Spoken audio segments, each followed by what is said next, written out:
I'd like to call the Butte-Silver Bowl Council of Commissioners regular meeting for Wednesday, August 21st, 2024 to order. Clerk, can we please have roll call? 10 present, 2 absent. 10 present, 2 absent. Please note that Commissioner Sorich and Commissioner Anderson are absent from tonight and excused from tonight's agenda. Next, could we have the prayer and the pledge? Commissioner Thatcher. Thank you, Chief Executive Gallagher. Almighty God, we implore you, look upon us and guide us this night as we make decisions which so greatly affect our community of Butte-Silver Bow. Direct our thoughts, words, and deeds so that we please you and best serve our fellow citizens. Amen.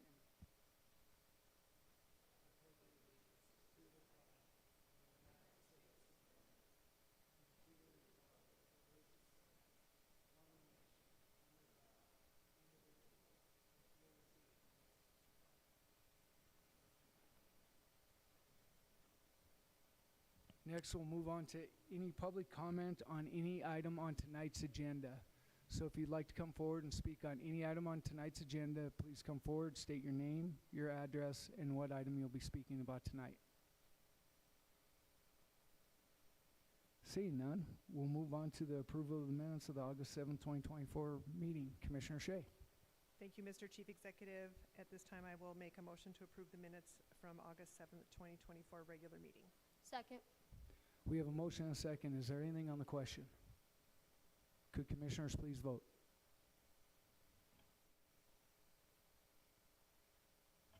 And would anyone like to change their vote? Clerk, please record the vote. 10 yeas, 0 nay, motion passes. Next, we'll move on to items not addressed on tonight on the agenda. We do have one. Commissioner Shea. Thank you, Mr. Chief Executive. In accordance with the provisions of Section 6 of Rule 6 of the Rules of Business of the Council of Commissioners of the City and County of Butte-Silver Bow, State of Montana, the Council hereby finds that an emergency condition exists which requires that Council rules be suspended to allow Communication 2024-409 to be added to the agenda of the August 21, 2024 regular meeting of the Council. The reason for the suspension is as follows. Communication 2024-409 is a communication for Council to certify the elections of the August 20 recount of the primary election. This recount was mandated by the Montana 2nd Judicial District of the State of Montana, cause number DV24-232. Based upon the foregoing and to allow this matter to be acted upon, the Council hereby finds that an emergency exists which requires the suspension of the Council's rules to add communication number 2024-409 to the agenda for the August 21, 2024 regular meeting.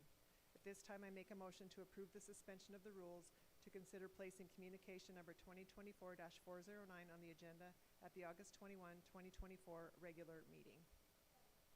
We have a motion and a second to place communication number 2024-409 on tonight's agenda.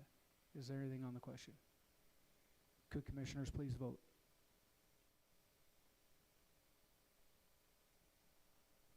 And would anyone like to change their vote? Clerk, please record the vote. 10 yeas, 0 nay. 10 yeas, 0 nay, motion passes. Moving on to the Chief Executive's report.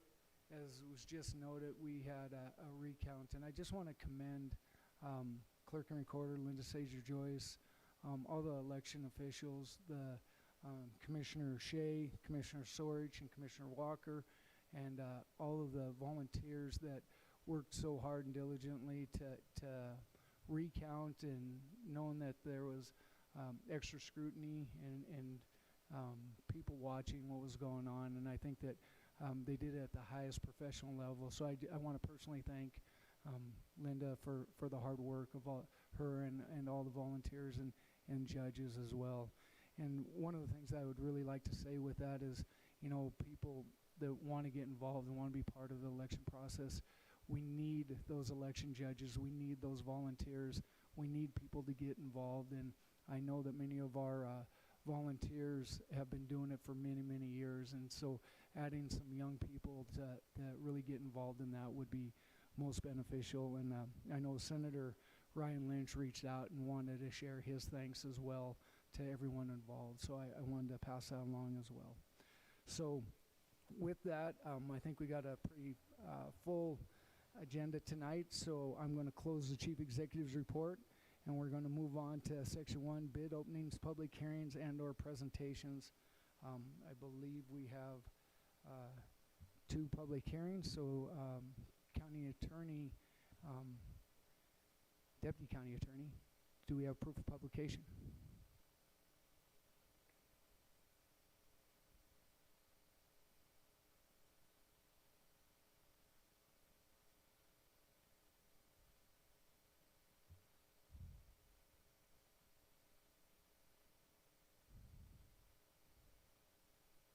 Okay, thank you, Deputy County Attorney. So first one is communication number 2024-235. Karen Hassler, Finance and Budget Director, requesting Council of Commissioners authorization to schedule a public hearing for August 21st, 2024 for the adoption of the fiscal year 2025 final budget and establish the user rates for stormwater systems, solid waste disposal and collection, and lighting and fire hydrant districts. A public hearing will begin on August 14th, 2024 and be continued until the Council of Commissioners sets a date to adopt the fiscal year 2025 final budget and fix the rate and levies. Do we have Director Hassler?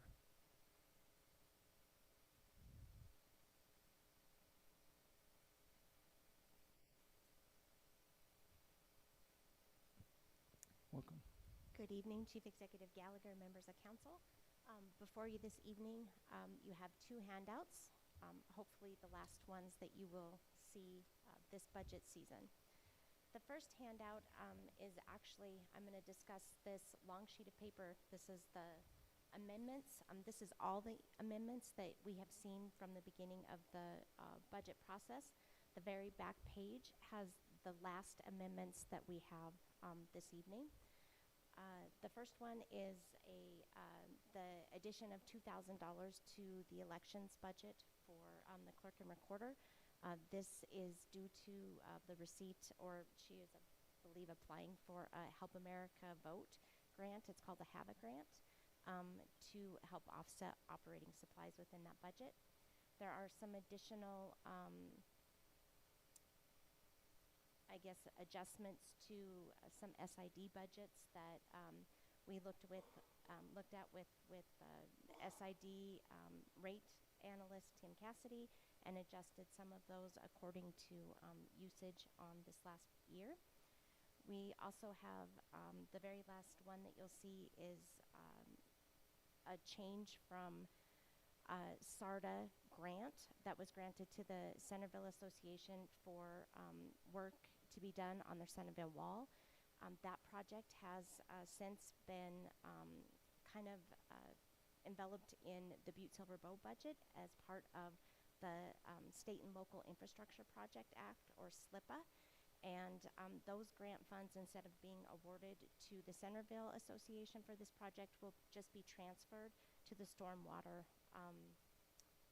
budget for match on that. So those are the last of the amendments that we have. The other sheet that you have in front of you is the resource and requirement schedule. This does show that our budget is balanced for fiscal year 25. Just as an overview, our budget is, the total budget is $180,212,039. This is $5,687,597 greater than fiscal year 24 due to, for the most part, the spend down of the ARPA grants. Tax revenues compared to fiscal year 24 are $105,643 more. This is mainly due to the increased value of the mill, as we are actually levying 0.25 less mills to balance this budget for our tax-supported funds than we did in the prior fiscal year. So at this time, I would ask that for these 2 public hearings, that after we've heard any public comment, that they be closed in anticipation of approval of the final fiscal year 2025 budget. Thank you, Director Hassler. And before we open the public hearing, I just want to commend you and your staff for the work that you did, working diligently to get us balanced, to work with the budgets and allocate the money for Butte-Silver Bow. And I also want to thank all of the directors in all of the departments and also elected officials for working to make sure that we try to impact the taxpayers as little as we possibly can. So I just want to congratulate you and thank you for the hard work. Thank you. So with that, I got one question, County Attorney. Can we do both public hearings at once, or should we do them separately? Okay. So we'll open up the public hearing for communication number 2024-255. First call for proponents. Howdy, Freddie Frost, 2000 Roberts Avenue. I'm definitely in favor of raising which is like $3 for my water bill for the user rates. I think that's great, but I hope to see some return on this. I mean, honestly, I'd be okay with more at the end of the day if we had a functioning sewer system that didn't destroy your car whenever you drove over it. I think 4 Mile has been the only street that I've seen in Butte that they concreted around their manhole covers so you don't just dive right into them. It's really nice, but yeah, that'd be great if we could do that for all of Butte. Thank you. Thank you, sir. Second call for proponents.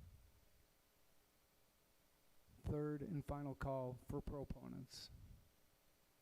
Next, we'll move on to opponents. First call for opponents. Second call for opponents. Third and final call for opponents. We'll close the public hearing. Next, we'll move on to communication number 2024-256. Karen Hassler, Finance and Budget Director, requesting Council of Commissioners authorization to schedule a public hearing for August 21st, 2024 to establish the user rates for Metro Sewer. The public hearing will begin on August 21st, 2024 and continue under the Council of Commissioners. Sets a date to adopt the fiscal year 2025 final budget and fix the rate. I believe, Freddie, you spoke to this one already on the rate on that one, but if you want to come back up again. But I will open the public hearing. First call for proponents. Second call for proponents. Third and final call for proponents. First call for opponents. Second call for opponents. Third and final call for opponents. We'll close the public hearing. Next, we'll move on to Section 2, Consent Agenda, A 1 through 4, and B 1 through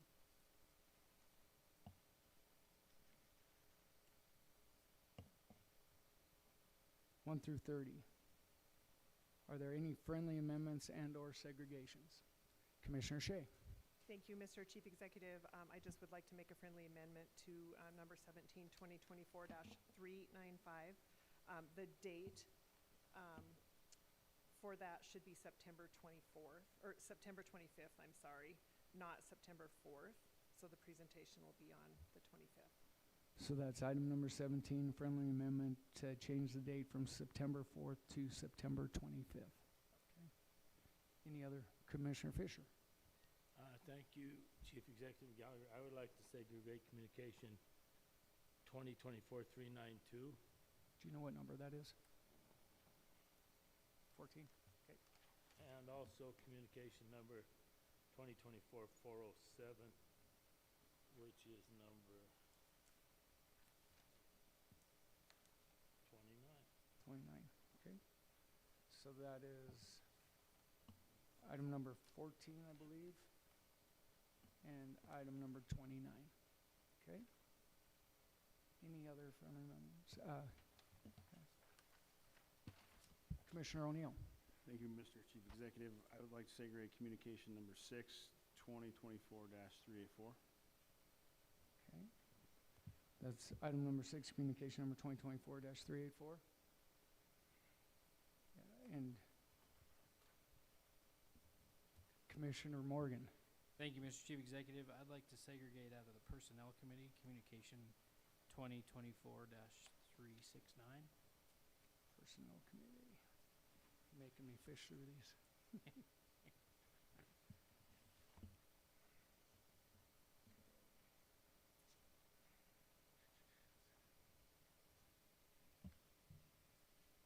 And that's, which one is it? I'm sorry. 2024-369? Yes. Item number 1 on the Personnel Committee. Okay. And yes, Commissioner Reardon. Thank you. I'd like to segregate number 27, communication number 2024-405. Thank you. That's item number 27. Okay. And Commissioner Thatcher. Thank you, Chief Executive Gallagher. I would like to segregate out of the Committee of the Whole communication number 2024-351, item number 2.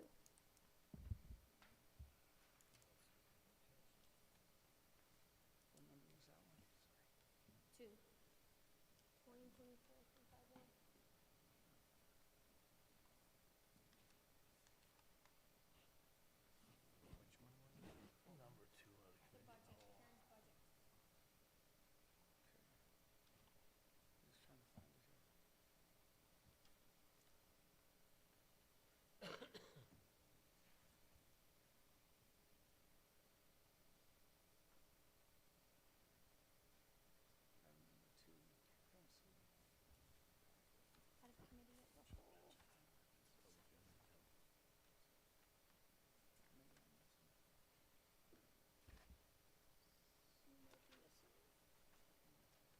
Don't see it. Out of Committee of the Whole. Maybe I'm missing it. You might be missing it. Committee of the Whole. Number 3. Yeah, I should say 255. Just give me one moment. Oh, sorry.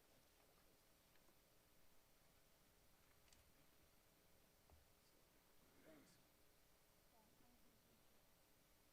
All right. Any other friendly amendments and/or segregations? Seeing none, Commissioner Shea. Thank you, Mr. Chief Executive. Let's see if I got these all down right. I will make a motion to approve the consent agenda committee reports A1 through 4 and B communications 1 through, what was it, 30?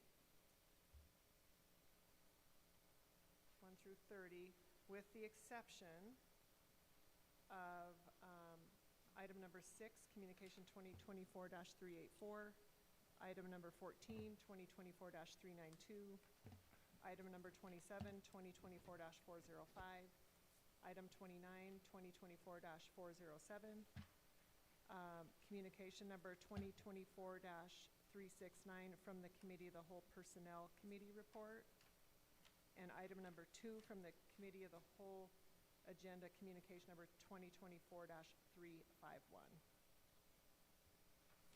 I believe so. Are there any questions of commissioners? Second. There's a motion and a second. Are there any questions of commissioners? Could commissioners please vote?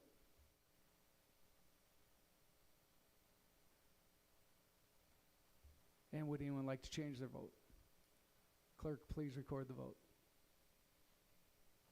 10 yea, 0 nay. 10 yeas, 0 nay. Motion passes. We'll start with item number 6. Communication number 2024-384, Mike Archer, 601 Travonia Street, Butte, Montana, requesting council commissioners to consider repealing ordinance 6-04-030 that makes it unlawful for the owner of any dog or other animals to enter public park, public playground, school ground, or any public building. I would suggest the existing ordinance be replaced with one that requires leashes for pets to enter any public parks, and impose fines for not adhering to the leash law. Commissioner O'Neill. Thank you, Mr. Chief Executive. Just wanted to have a little bit of discussion on this. I'm a big dog lover. I have 2 dogs myself, but I'm also a big fan of the dogs being where dogs should be. We have dog parks. Maybe we need to get another dog park. Helping with baseball and stuff, there's a lot of dogs that go on baseball fields all the time and all around the parks, and you know, there's other people that are left up cleaning up for them. So I know there's really, really good dog lovers there that would clean up after their dogs, but there's other ones that wouldn't. So I look at this and think the ordinance is fine.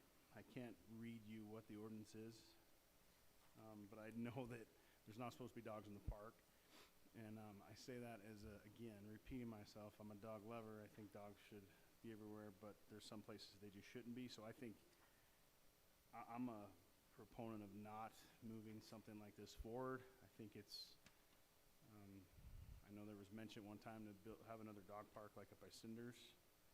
And maybe that's in the go, I have no idea, but I'm definitely just wanted to talk with my fellow commissioners of your guys' thoughts maybe, but I'm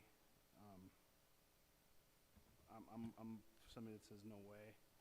I'm sure there's dog poop everywhere all over these places that dogs are roaming around, but I think we don't need to let the dogs into the parks. Maybe that sounds terrible. Please don't yell at me or anything for that. Again, I love my dogs, okay? And I love your dogs, but I don't want to clean up the dog. Never mind. You see where I'm going. Please feel free. Commissioner Fisher. Thank you, Chief Executive Gallagher. I agree with Commissioner O'Neill. You know, I think we need more dog parks, and Cinders was supposed to be in the works probably back when you were in park director. They talked about making Cinders into a dog park, which is a great idea. But I don't think it's a good idea to have dogs at Stoughton Park, Father Sheehan Park, Clark's Park. I mean, I think there's a time and a place for them. And I don't think by opening this up to a full-fledged rewrite of an ordinance is a good idea at this time. So I agree with Commissioner O'Neill, and I don't know, you know, it says refer to Judiciary Committee. That's a recommendation. Sometimes I think, you know, you refer these and you open up a can of worms. You know, I don't want to make the motion right now, but if needed, I would. I think it's a good time to put this to bed and kill this communication 2024-384, and I'd like a little more input from my fellow commissioners to see what people in their districts think, because I know out in my district there is no dog parks, but there's some really good, you know, R&R pet resort where people keep their dogs and they do a good job. But living in the Stoughton Park area and being over Father Sheehan Park and Clark's Park, I just don't think it's a good idea to allow dogs to be in any park, whether they're leashed or not, because everyone pushes the limits.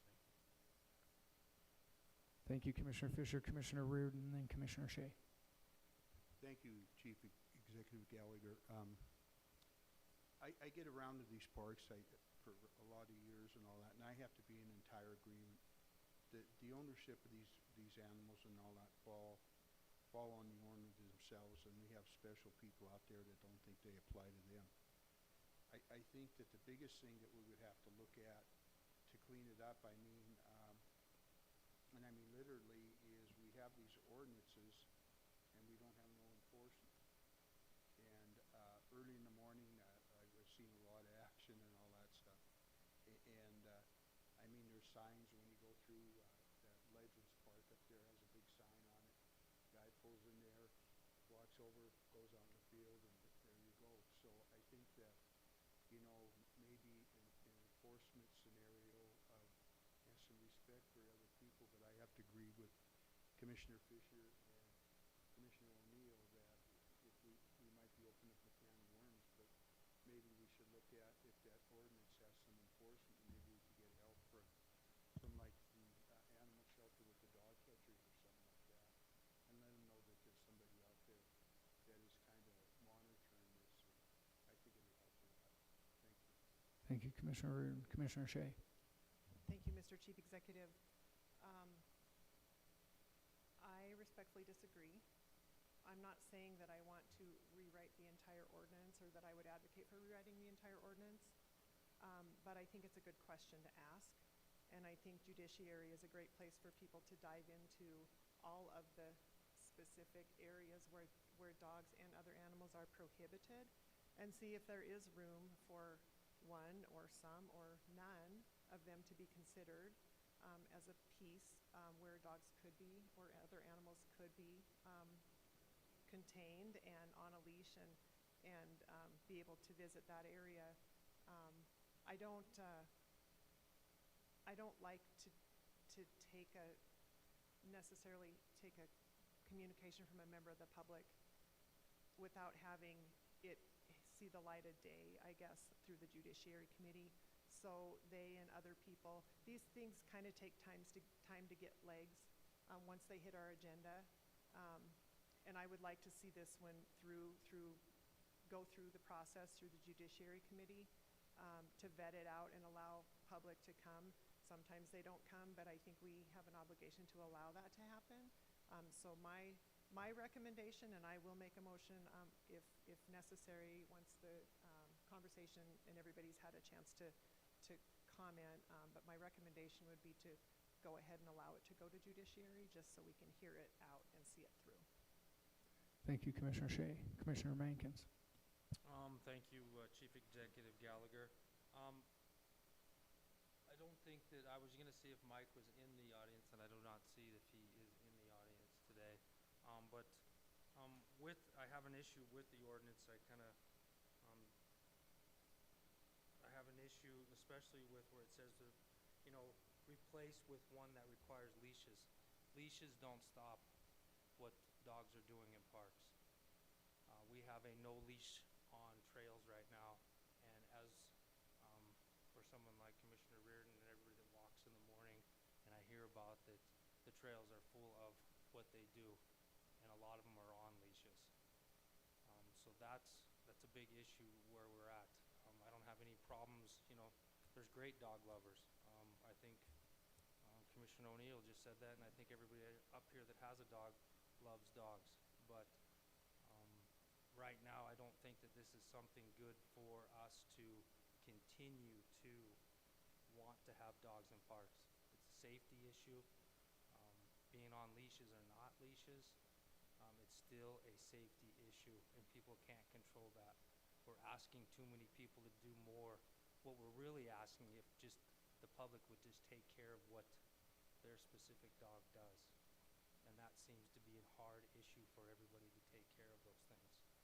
So right now I'd have to really go along with Commissioner Fisher and Reardon and with Commissioner O'Neill on this right now. Thank you. Commissioner Fisher. Once again, thank you, Chief Executive Gallagher. We have this ordinance now, but look at the Folk Fest. No dogs allowed. Look at Music on Main, no dogs allowed. There's dogs all over these places. We fought this dog problem 20 years ago, 15 years ago.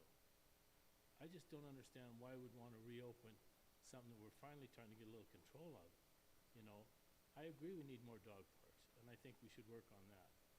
But I mean, to allow this to happen by opening a new agenda item with this, and I'm not being derogatory, but if you put in a communication to the Butte-Silver Council of Commissioners, you should be up here to defend it. And Mr. Archer, I don't know who he is or know anything about him, but if you put in a communication, we serve up here every week trying to sort things out. If he had a real issue, he should be standing here at that microphone telling me why he thinks he should win. I'm standing here telling you why I don't. And I'm willing to discuss the issue back and forth, but I'm not willing to just take a person's handwritten letter and say he wants to change the ordinance. Does he even know what the ordinance is? Do I even know what the ordinance is? If we want to open this for conversation, you're going to open a conversation that's going to get all kinds of involvement on all kinds of new issues, and you're going to have enforcement issues. You're going to have the county attorney's office involved. We've got enough dog problems right now, and I think if you wanted to visit with my dear friend, Mr. Fredrickson, he might want to weigh in on this a little bit too to see what he thinks about it, in his short time on the job. But we do have a problem with dogs going in parks right now, still and all. And it's an ordinance that says no, but not my dog, and my dog don't bite, you know? We've all heard the stories. I think we've got to stand still on this ordinance unless somebody wants to bring in something different and show us what they want to do, and then we'll reconsider it. But to just open this up right now that says, you know, every other town has it this way, well, you know, Missoula just had a 16% property tax increase too. Butte had none. I mean, if you want to start comparing to other cities, which I don't like ever doing, I think this is something we really got to take a look at. And if Mr. Frederickson wants to weigh in, he can. If not, I have no problem with him. But I think he should, you know, have a little bit of his opinion. Thank you. Thank you, Commissioner Fisher, and I think that welcomes Director Frederickson up to the mic. Council, Chief Executive Gallagher, Commissioner O'Neill, Commissioner Fisher. So this communication came in after our last Parks Board meeting, which was August 12th. So I haven't had a chance to weigh in with our board.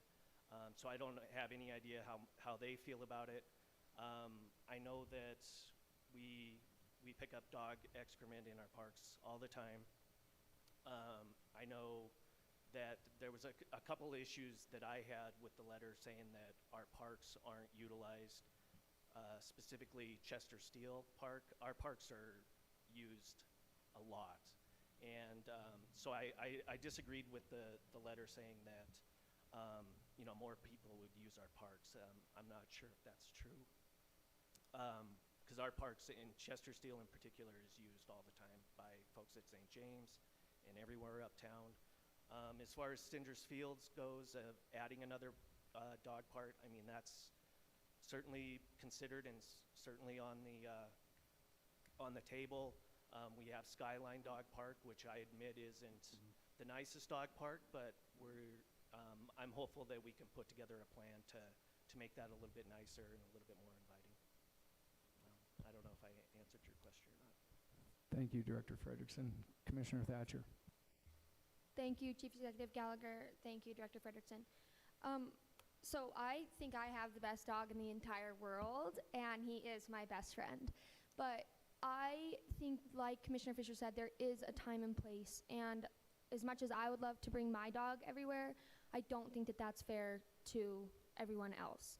And I'm sure Mr. Archer, I'm of the mindset I'm sure Mr. Archer is a very responsible pet owner. But unfortunately, there are many people in our community who are not responsible pet owners. And in my opinion, simply imposing a fee if they're off leash will not make a difference if a dog attacks a child, if a dog attacks another dog. If something bad happens, I don't think that the imposition of a fee would change any of that. And so, you know, as much as I love my dog, I would have to agree with most of the commissioners here tonight that I just don't think that every park in Butte-Silver is a place for animals. And not to mention, as Commissioner Fisher kind of alluded to, you know, we have very nice, very welcoming festivals in our community. And I was at an Honor Yacht Committee meeting, and one of the things that they talked about is the complaints of how can we get dogs to not come here. And it's posted everywhere that dogs are not allowed in the festival, dogs are not allowed in the original, and yet we still run into that issue. So I don't think that any change in the ordinance is going to, you know, make a huge difference. But like I said, I would be more concerned of the safety of other animals and small children in parks if a dog was off leash or on a leash and still dangerous in a park. Thank you. Thank you, Commissioner Thatcher. Commissioner Morgan. Thank you, Mr. Chief Executive. There's a lot of things that I could echo tonight. Obviously, this isn't the first time that we've dealt with this exact communication over the number of years that I've been involved here. One of the things that I've taken on is, you know, as a new commissioner, is reading the communications and stepping back and not forgetting our past. And so I tried to reevaluate this thing before I came to a conclusion on what we need to do with this. And I took a walk down the walking path to see what was there. And granted, it's a walking path. Granted, dogs are supposed to be on leashes. But the stuff that was on the walking path is pretty crazy of how often it shows up there. And so my concern would be if we opened it to the parks, my 2-year-old would be playing in the parks in the stuff that's on the trail. With right now, it's just on the pavement, and she's not. Now, not to say that she's not going to anyway, because people still don't abide by the rules with the parks on or the dogs on leashes. But it's definitely something to consider, that the communication that was submitted by Mr. Archer, unfortunately, it's not him that we're having problems with. If you look at him, which I don't know him, he's probably responsible, has his dog on a leash, picks up after his dog. But the problem is not all the dog owners in this community are Mr. Archer. And that's the challenge. And so right now, if we can't have our trail system free of dog feces or whatever it might be, how are we going to mandate that our parks are kept clean? It just adds to another problem that the Parks and Rec Committee would have to deal with. So I agree. Thank you, Commissioner Morgan. Any other? Commissioner Thatcher. Thank you. I was just wondering maybe if we could hear from Animal Services Director Hogar on if she has any insight on what she thinks. Thank you. Welcome, Lynette.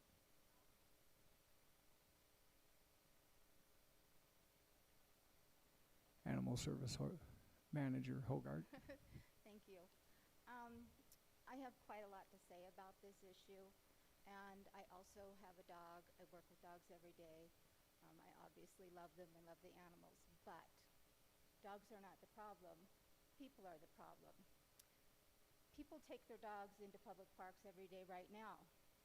We have 2 officers on shift. We should have a third, and hopefully we will.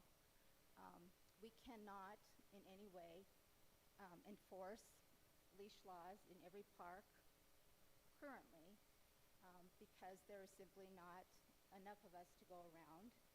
We could not possibly issue a ticket for every dog that defecated in every park and issue them a citation, because we would have to see the dog do it or have somebody else see the dog do it and issue them the citation. It's very difficult. Even now, we currently have a really big issue at Emma Park. We have had to have the police with our officers when they're trying to get dogs on leash and off leash out of that park. There is excrement that the Park Service is picking up all the time. It's not a nice park anymore because of the dogs that are in there. We also have a problem with people saying that they have service dogs, and they're not service dogs, but they pretend that they are because they provide them a service of their emotional support. That's not a service animal. That's their emotional support dog. It doesn't count. If you read the ADA information, they have to provide a service to them, which could be sight or hearing, or even PTSD. But that being said, they also have to have with them at all times the dog by their side, not running wherever they want, not on a loose leash. They have to be actually with them to provide the service to them.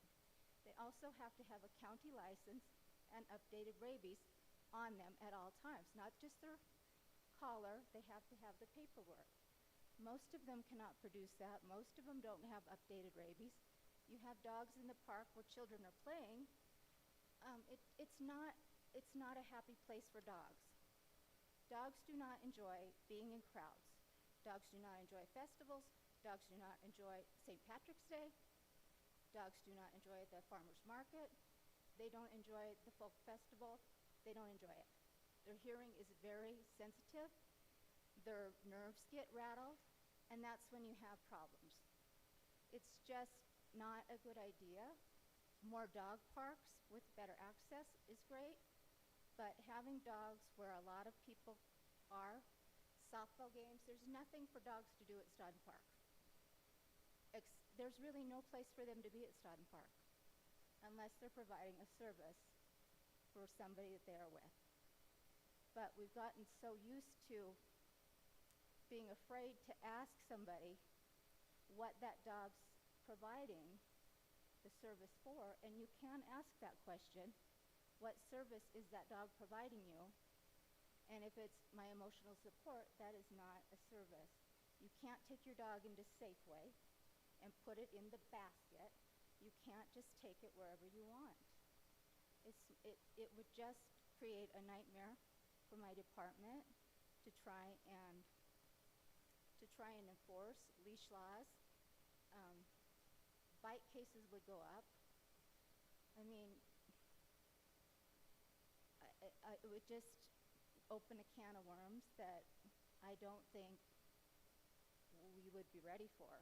And I urge you just to really think about it and educate yourself on the service dogs. And I'll tell you, there's a really great program on Netflix called The Mind of a Dog.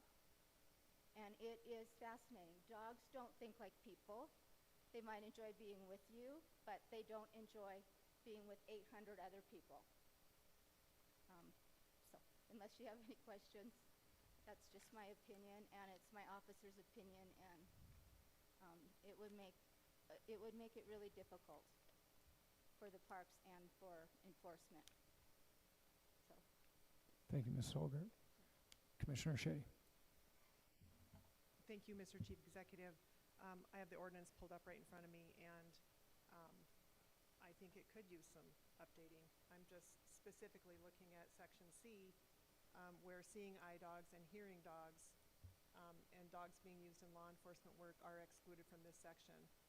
That ordinance does not say that there are exceptions for approved ADA service animals, which include miniature horses. And so we're providing an exception for people who have service animals, but only for the purposes of seeing or hearing in the ordinance.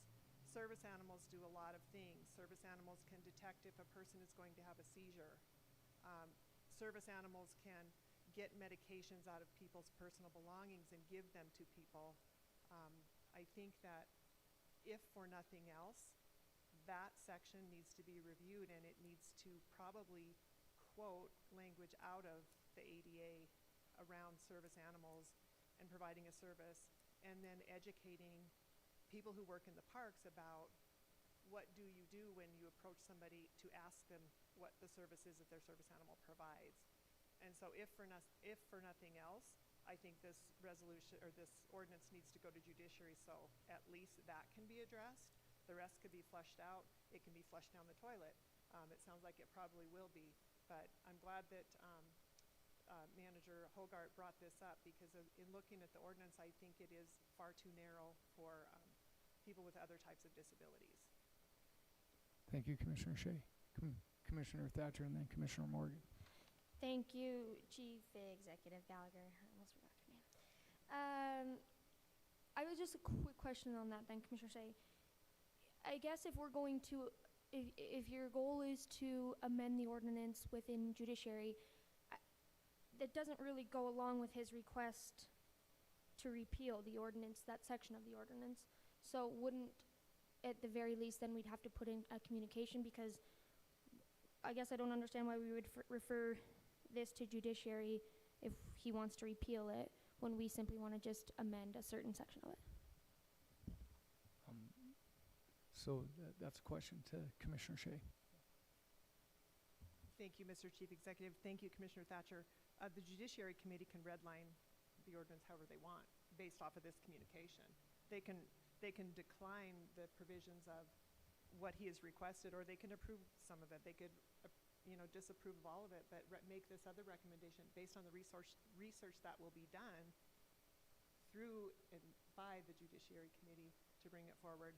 And honestly, until Ms. Hogart brought it up, that wasn't even on my radar, so I'm really glad that she did bring it up, because this popped right out to me. So does that answer your question? Thank you, Commissioner Shea. Commissioner Morgan. Thank you, Mr. Chief Executive. Just to clarify a couple of things, though, the service animals is protected by federal law, so that would supersede our local ordinance. So even though it's not in that ordinance, it's still protected. Is that correct? Okay. Thank you, Commissioner Morgan. Follow-up, Commissioner Shea. this ordinance should have that section stricken. Thank you, Commissioner Shea. Commissioner Fisher. Thank you, Chief Executive Gallagher. You know, when you read his letter in the PDF, everything kind of roundabout. He says he would suggest the existing ordinance be replaced with one that requires leashes for pets to enter public parks and impose fines. It's already in the ordinance. No dogs allowed in the park. You know, only thing he wants is say dogs can have a leash be in the park. Well, you know, I'm ready to make my motion, but Commissioner O'Neill segregated, so if he wanted to make a motion to deny communication 224384, I would be willing to second it. Commissioner O'Neill. Thank you, Mr. Chief Executive. Thank you, Mr. Commissioner Fisher. What a great conversation.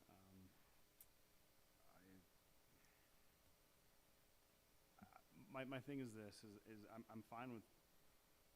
I do want to just move it forward. I hate kicking the can down the road too, and it's no disrespect to Mr. Archer or any of the dog lovers, but however, from what I read from his communication onto that is what he wants to change is I don't agree with that, and I don't think that going to judiciary, I don't think it needs to go there. We just had a great conversation this evening.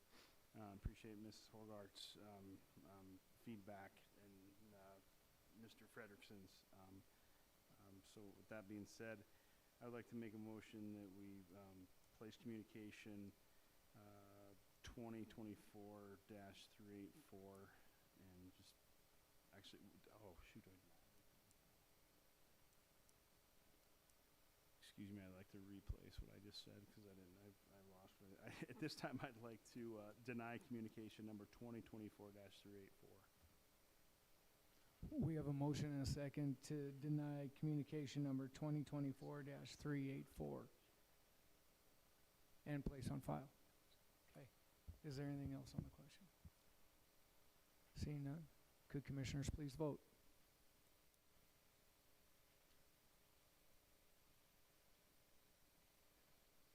And would anyone like to change their vote? Clerk, please record the vote. 9 yea, 1 nay. 9 yea, 1 nay. Motion passes. So, okay, moving on.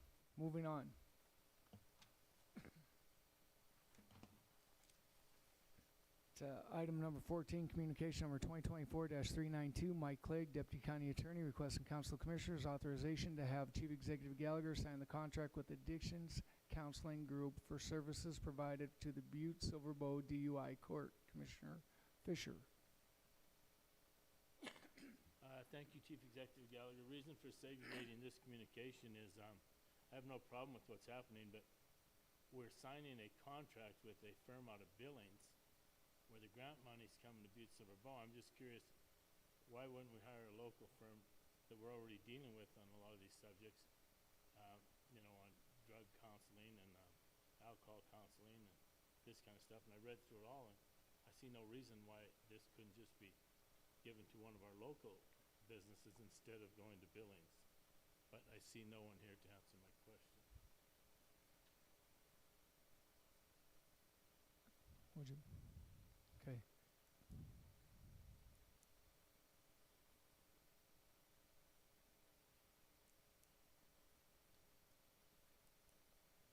Thank you. Commissioner Fisher.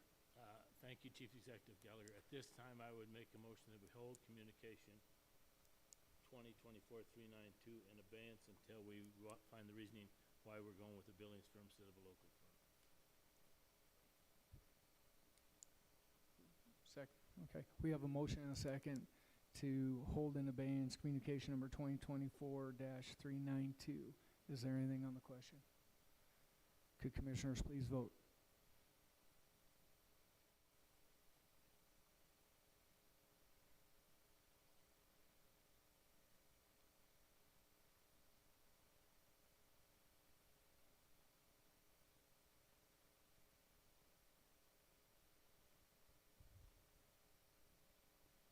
And would anyone like to change their vote?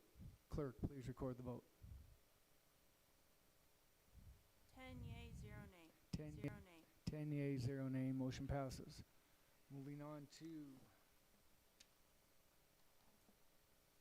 item number 27, communication number 2024-405, Lisa Carey, Emergency Management Director, requesting Council of Commissioners authorization to have Chief Executive Gallagher sign an agreement between Butte-Silver and Montana DES for Alternative Emergency Operations Center, EOC, and the State Emergency Coordination Center.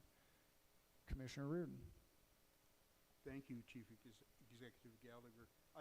This is just kind of a eye-opening situation. I'm on that commission down there and work with Lisa closely, and these two agreements that have been before us, also number 26, is basically a big deal for Butte because number one, it's an exchange deal for headquarters for disasters in Helena and Butte, and I know Chief Executive Gallagher put some time in this. And then the other one basically is an emergency phone system where there'll be more information to the public about what's going on locally, statewide, and I just wanted to thank Lisa and JP for the work that they put in because I would say that probably we have the best emergency center in Butte, and this will bring a lot of maybe opportunity for grants and things like that. So I just wanted to bring it to your attention. So I'll be quiet, and if anybody doesn't have any questions, I can sign off. Okay. Would you like to make a motion? Yes, I would. I would like to make a motion to place communication number 2024-405 and place it on file. Concur and place on file. We have a motion and a second to concur and place on file communication number 2024-405. Is there anything on the question? Could commissioners please vote? And would anyone like to change their vote? Clerk, please record the vote. 10 yea, 0 nay. 10 yea, 0 nay, 0 nay, motion passes. Moving on to item number 29, communication number 2024-407, Kate McCourt, Historic Preservation Officer, requesting Council of Commissioners authorization to have Chief Executive Gallagher sign an agreement for Basin Creek Caretaker's House septic system with Water and Environmental Technologies. Commissioner Fisher. Thank you, Chief Executive Gallagher. Everyone knows why I segregate these. Another $21,000 going into a home out at Basin Creek Reservoir that we've had on the agenda since I've been on the council. Be 12 years coming up. And I segregated it so I can let everyone know that taxpayer money is taxpayer money, whether it's state, federal, or local. And we got a home out there that probably put more than $500,000, $600,000 into it. Still sitting there with the fence around it. So I'm not going to make a motion to concur and place on file, but I certainly want to vote against it. So I think if the chairman or vice chairman wanted to make a motion to concur and place on file, I'll certainly put my red vote onto it. Thank you. Commissioner Thatcher. Thank you, Chief Executive Gallagher. At this time, I would like to make a motion to concur and place on file communication number 2024-407. We have a motion and a second to place concur and place on file communication number 2024-407. Is there anything on the question? Could commissioners please vote?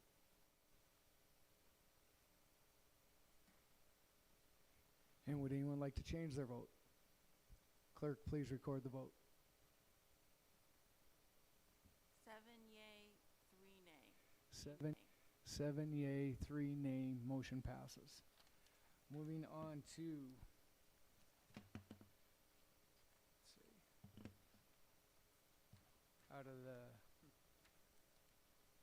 Committee of the Whole, item number 2, communication number 2024-351, Karen Hassler, Interim Finance and Budget Director, requesting Council Commissioners to refer the fiscal year 2025 preliminary budget to the Committee of the Whole meeting on August 7th, 2024 for further discussion. Commissioner Thatcher. Thank you, Chief Executive Gallagher. Thank you, Director Hassler. I just wanted to just quickly ask, before this is fully finished, ARPA funding, we're good to go for the December deadline. Commissioner Thatcher, Director Hassler. Chief Executive Gallagher, Commissioner Thatcher, and members of council, at this time, we have appropriated all of the ARPA funds out to projects. Just because they're appropriated does not mean that they are under contract. So once the budget is approved, it will be of highest priority to get these projects under contract so that we do not have to send any of the funding back. Thank you, Director Hassler. Follow-up, Commissioner Thatcher. Thank you, Chief Executive Gallagher. Thank you, Karen. That's all I needed to hear. I did just want to thank you again for your time, your office's time. I'm sure that this is an arduous process just for us up here, so I'm sure it's much worse for you and all the department heads. So thank you, and thank everybody for a seamless budget season. If there is nothing else at this time, I'd like to place on file communication number 2024-351. We have a motion and a second to place communication number 2024-369 on file. Right? Is that correct? Okay. Commissioner Shea. I just have a question, and this might be a good question for Commissioner Morgan with all of his years of experience. I believe this is the communication where we would approve the budget, correct? And move on to the resolutions. Commissioner Shea, Commissioner Morgan. Thank you, Chairwoman Shea. It would be my understanding that the budget would get approved by the resolution tonight, that this communication doesn't approve the budget. In the past, it's just been the resolution that when we adopted that goes with it. On that question, what was it, 356? 351? Or 351. I think I said the wrong one. Yeah, it would be communication 2024-351. Yeah. So, To place communication number 2024-351 on file. Okay, second. we have a motion and a second. Commissioner Callahan. Thank you, Chief Executive Gallagher. Ms. Hassler, I just got a question for you. We're kind of up against the gun to have this done by January 30th, or the end of the year. The bid process and all that, is there any chance that we might have problems not getting that all done before the end of the year? Commissioner. For all these projects that aren't under contract yet? Commissioner Callahan, Director Hassler, or I could answer that as well. So we put the money in projects that we figured we could get under contract, and we put once this is approved, we'll put the onus on our directors to get these under contract and work on those to get them under contract. If there is some chance that we're not getting it under contract, we will be coming back to you to do amendment to the budget. Commissioner or Director Hassler, if you had anything to add to that. Chief Executive Gallagher, Commissioner Callahan, I think that just as Chief Executive Gallagher said, that if there is some issue where we cannot get the funds under contract, that we would come back to this body to discuss reappropriating the money, perhaps somewhere else, that we were confident that we would be able to get it under contract by the deadline. Great, thank you. Thank you, Commissioner Callahan. Thank you, Director Hassler. Okay, so we have a motion and a second to place on file communication number 2024-351. Any other questions? Could commissioners please vote?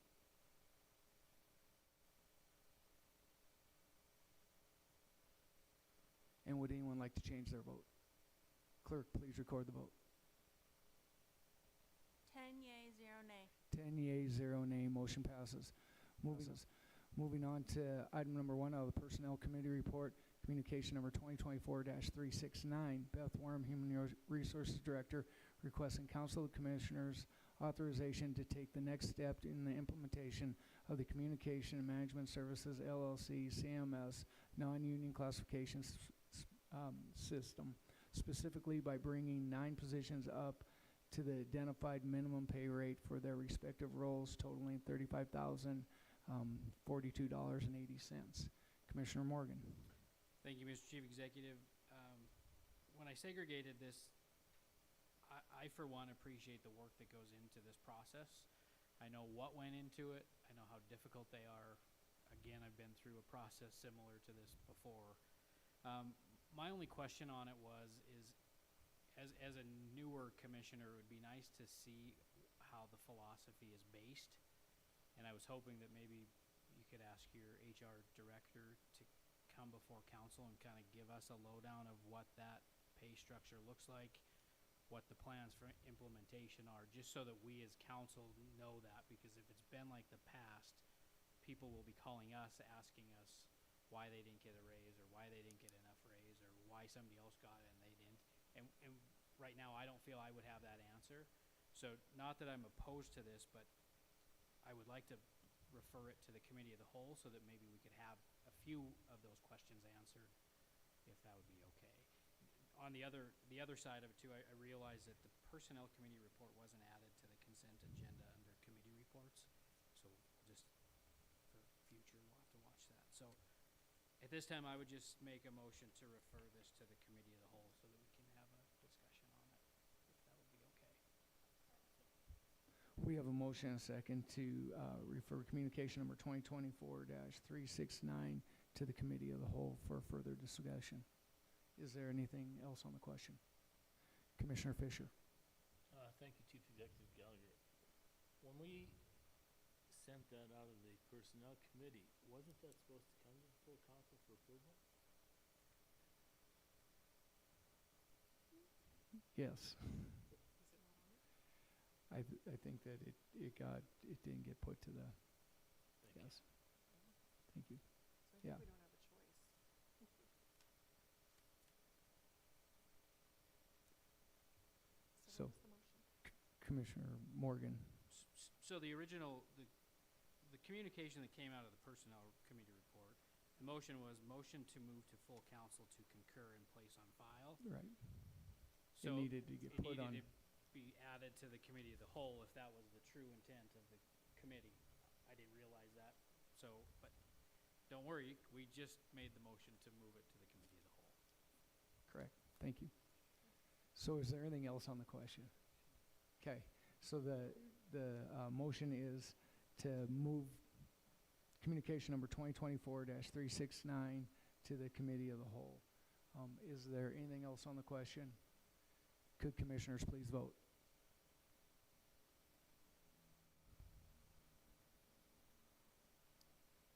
And would anyone like to change their vote? Clerk, please record the vote. 10 yea, 0 nay. 10 yea, 0 nay. Motion passes. Okay. That got us through that. That got us through that part of the agenda. All right.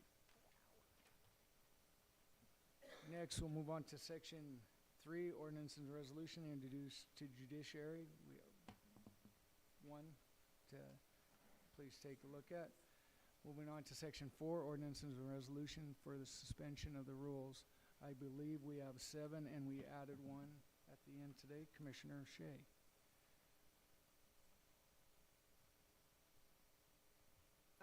Mr. Chief Executive, would you like to act on the communication by the clerk and recorder prior to addressing the budget resolutions, since that we added that to the agenda?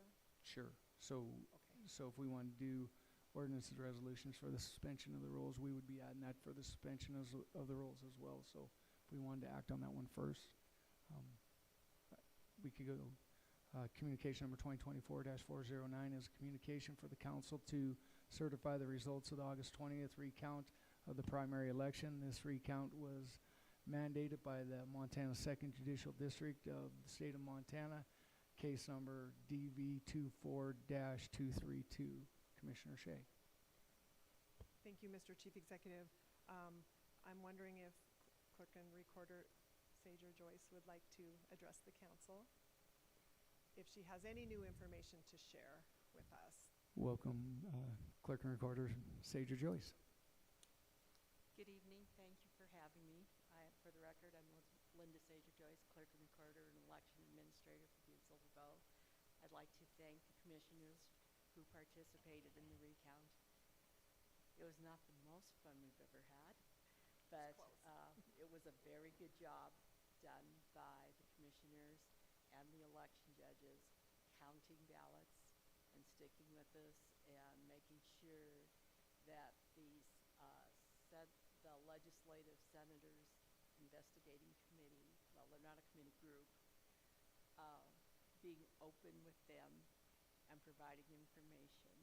And they were very happy with us being transparent and trying to get to the bottom of what happened. It's still under investigation. They were happy with our results. What the results were, luckily, nobody's race really changed.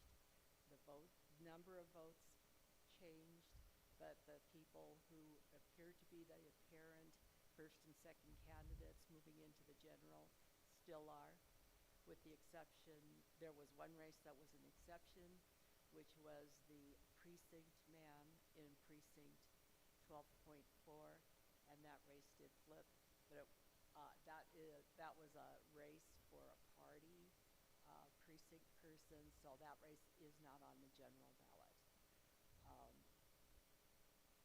While they do this investigation, there's not a lot we can say at this time. It's very complicated trying to figure out what really happened. It's lots of data to look at, and we're only in day 3, so we are able to move ahead and certify the ballot for the general election, which has to be done tomorrow. So I appreciate everybody's help with this. If you have any questions, I'm happy to answer. Thank you, Linda, for all your hard work. Commissioner Shea. Thank you, Mr. Chief Executive. And would you just reiterate that we, as a governing body, are under court order to certify these results? Is that correct? That is correct. Thank you. Thank you. Okay.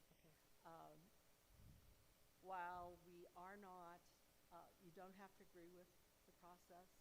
This is under court order. One of the things that the judge ordered was that the recount board, which is this commission, certify the election by tomorrow. So that's all we're saying, is that you had the opportunity, you participated in the recount. That's really all it's about. Thank you again, Clerk and Recorder Joyce. Commissioner O'Neill. Thank you, Mr. Chief Executive. Thank you. My question would be, so it's still under, how long is it under investigation for? Commissioner O'Neill, Clerk and Recorder Sager Joyce. Chief Executive Gallagher, Commissioner O'Neill, I don't know. The committee was made up of senators from the legislative branch for the state. The members are Senator Cupp, Senator Manzella, Senator McClafferty, and Senator Vance. They spent 2 days with us observing what we were doing, asking questions of not only the people participating in the study, but also anybody that was there, what their perceptions were. So the problem was, generally speaking, what appeared to be an overvote, or more votes counted than there were people who participated in the election. And we're trying to figure out how that could have happened. We looked at the numbers. When you look at the numbers overall, it looks different than when you look at the numbers from the precincts. Originally, we thought it was just that a handful of ballots, a big handful of ballots, were counted twice. And how that could have happened is those ballots got put in a wrong pile. Wrong being they were already counted and they got counted again. And in the summary reporting, it looks like big number drops when you look at what happened in June to what happened yesterday. When you look at it by precinct, the numbers are not that big. But some of the data that people brought in to say this election looks hinky is the state is the state Secretary of State's office is looking at this data and determining how they got those numbers based on reporting. And so it will take some time to go through that. The Secretary of State's office is also working on several lawsuits. They're trying to get petitions certified that will be going on the general ballot. They've had candidates statewide drop. They have a full plate. And so they're working with the Senate group to figure out how to get this done quickly and still meet the deadlines that the Secretary of State's office needs to meet. Thank you, Clerk and Recorder Sager Joyce. Any other questions? Commissioner Shea. Thank you, Mr. Chief Executive. Thank you, Clerk and Recorder Sager Joyce, for your faithful service. I know you've been involved in election administration in one way or another for a very long time. You very much predate most of us up here in that. As a participant in the recount, I would like to just publicly say and reassure the public that it was done with the utmost of detail work. It was the participants that were the election officials who were helping with the recount were given very clear instructions. They were written down. We all had a copy of them. And when we had questions, all we needed to do was raise our hand, and the election administrator would come and clarify our questions. My interactions with the group who were there were very pleasant. They were interested in transparency, and I cannot speak highly enough about the transparency. And frankly, I welcome the transparency. I think our elections are secure. Unfortunately, human error creeps in very inopportune times. And as I've had conversations with the Clerk and Recorder, we're always in a state of performance improvement where we're reevaluating what we're doing and looking to see if there are better ways to do things. And if nothing else comes out of it, I think that we'll do that, and we'll continue to improve, and we'll probably even improve upon that. So thank you very much for you, your staff, all the election judges, for members of the public for being understanding. And at this time, I would make a motion to concur with communication number 2024-409 to certify the results of the recount and place this communication on file. We have a motion and a second to concur with communication number 2024-409 and place on file. Is there anything on the question? Could commissioners please vote?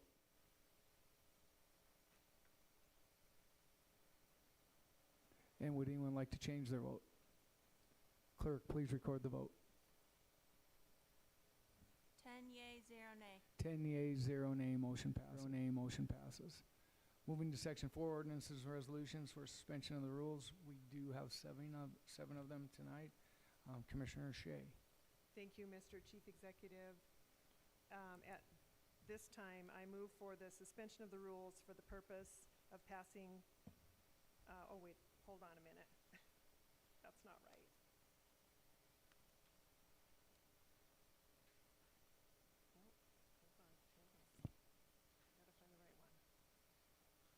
Yes, that is right.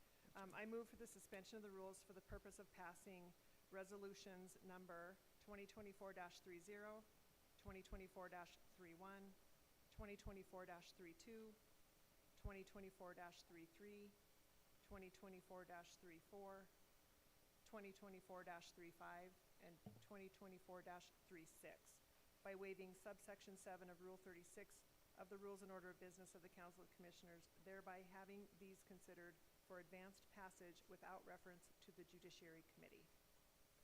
A motion and a second to suspend the rules for resolution number 2024-30, 2024-31, 2024-32, 2024-33, 2024-34, 2024-35, and 2024-36. Is there anything on the question? Could commissioners please vote?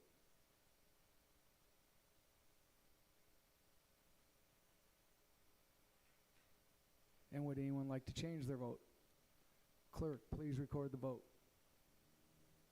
10 yea, 0 nay. 10 yeas, 0 nay, motion passes. Motion passes. And our ritual muffler guy going by Every Wednesday. every Wednesday. Okay, moving to item number 1, resolution number 2024-30. Clerk, please read the caption.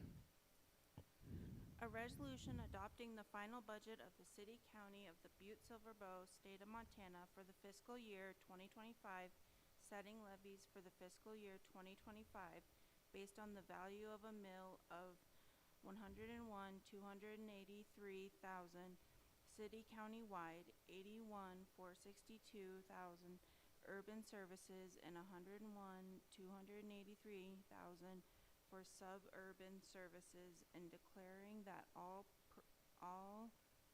protests against said budget have been heard, and deposed of declaring that said budget contains a correct statement of the amount to be appropriated for each of the funds of the city county of Butte-Silver for the fiscal year beginning the first day of July 2024 and ending the 30th day of June 2025 as fixed in said budget, passed on the 21st day of August 2024, and providing an effective date herein. Commissioner Shea. Thank you, Mr. Chief Executive. I just want to note that the suburban services should be 100,283, not 101, as read. At this time, I would make a motion to place resolution number 2024-30 on final reading and passed, having been deemed fully read at length. We have a motion and a second placing resolution number -30 on final reading. Is there anything on the question? Could commissioners please vote?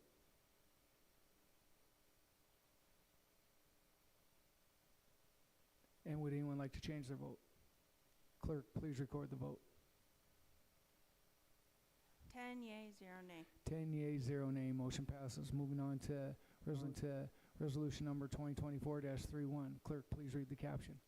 A resolution setting levies for the city county of Butte-Silver and various special districts for fiscal year 2025 based on the value of a mill of 101,283 city county-wide, 81,462 urban services, and 100,283 for suburban services, providing for an effective date herein.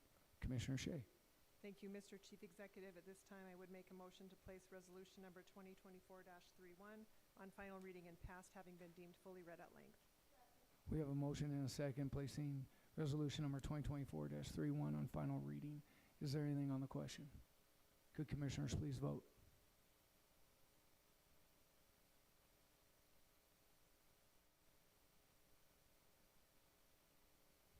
And would anyone like to change their vote? Clerk, please record the vote.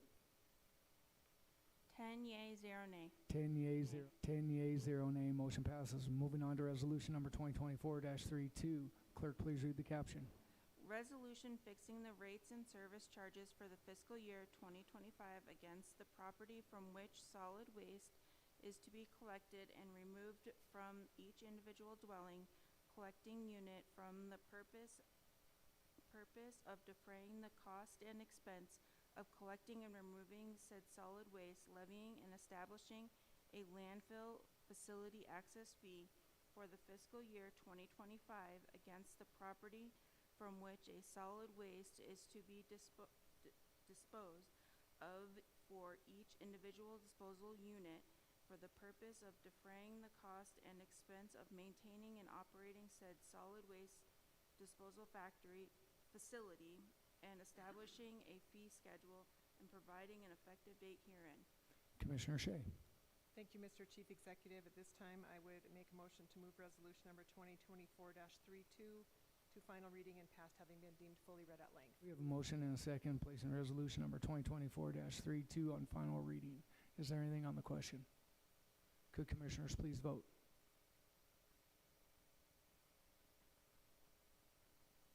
And would anyone like to change their vote? Clerk, please record the vote. 10 yea, 0 nay. 10 yeas, 0 nay, motion passes. Moving on to Item number 4, resolution number 2024-33. Clerk, please read the caption.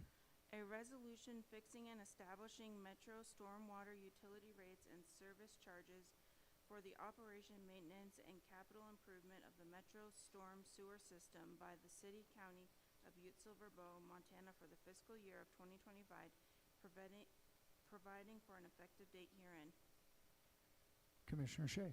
Thank you, Mr. Chief Executive. At this time, I would make a motion to place resolution number 2024-33 on final reading and passed, having been deemed fully read at length. We have a motion and a second placing resolution number 2024-33 on final reading. Is there anything on the question? Could commissioners please vote?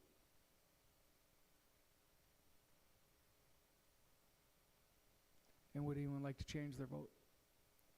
Clerk, please record the vote. 10 yea, 0 nay. 10 yea, 0 nay. Motion passes. Motion passes.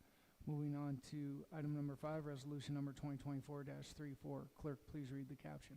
A resolution fixing the rate of assessment to finance the cost of a single street maintenance district within the city, county of Butte-Silver, state of Montana for the fiscal year 2025 and providing for an effective date herein.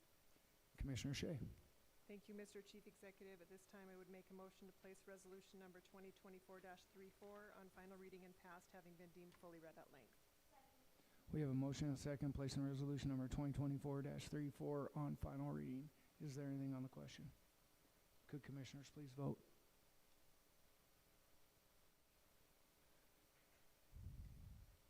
And would anyone like to change their vote? Clerk, please record the vote. 10 yea, 0 nay. 10 yea, Nay. 10 yea, 0 nay. Motion passes. Moving on to item number 6, resolution number 2024-35. Clerk, please read the caption. A resolution fixing the tax levy for the Wise River Fire District, state of Montana, at the rate which will raise the amount set out in the final budget as the amount necessary to be raised by the tax levy for the fiscal year 2025 and providing for an effective date herein. Commissioner Shea. Thank you, Mr. Chief Executive. At this time, I would make a motion to place resolution number 2024-35 on final reading and passed, having been deemed fully read at length. We have a motion and a second placing resolution number 2024-35 on final reading. Is there anything on the question? Could commissioners please vote?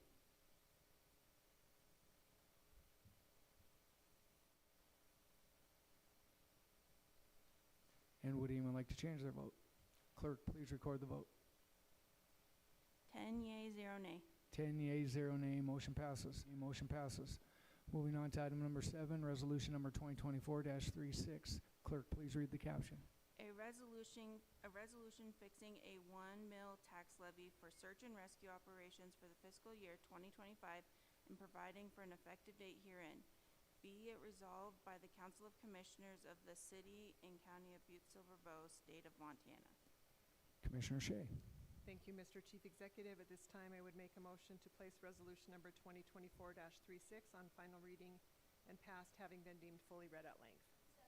We have a motion and a second placing resolution number 2024-36 on final reading. Is there anything on the question?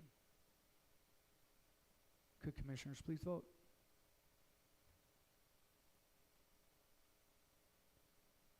And would anyone like to change their vote?